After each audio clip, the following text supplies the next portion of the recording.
Naaalala ko na lang, Mama. Bumubulusok yung eroplano pababa at umaapoy.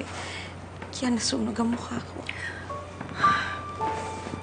Hayop na Kinting yan. Hindi ko siya dapat pinagkatiwalaan.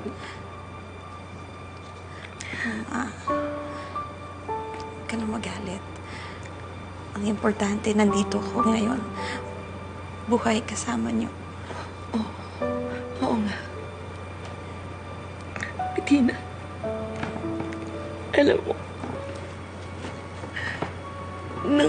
nang mawala ka, maraming bagay na na-realize ko. That I was so selfish and arrogant. Minandohan kita. I'm sorry. Ang mga anak mo, pinagmalapitan ko. Pati si Arthur, natabakan ko. I'm so sorry. Sana mapatawad niyo pa ako. Mama, matagal na kitang napatawad. Thank you.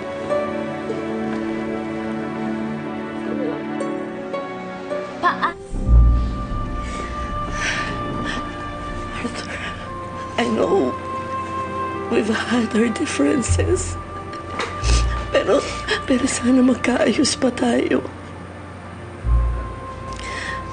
Oo, Mama. Salamat. Mga apo ko. Ang dami kong naging kasalanan sa inyo. Sorry, Celine.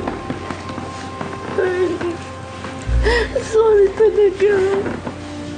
Wala, okay na po. Matawarin mo. Wala na po sa amin yan. Basta, Lola, kayagan mo na kami kumain ng cupcake mo, ha?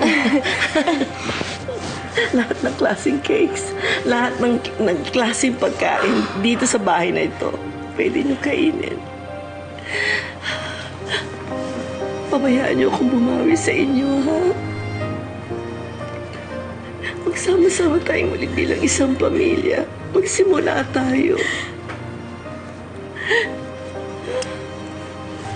Salamat, Mama.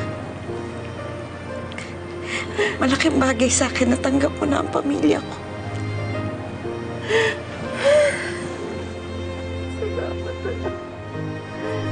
Salamat, buhay ka.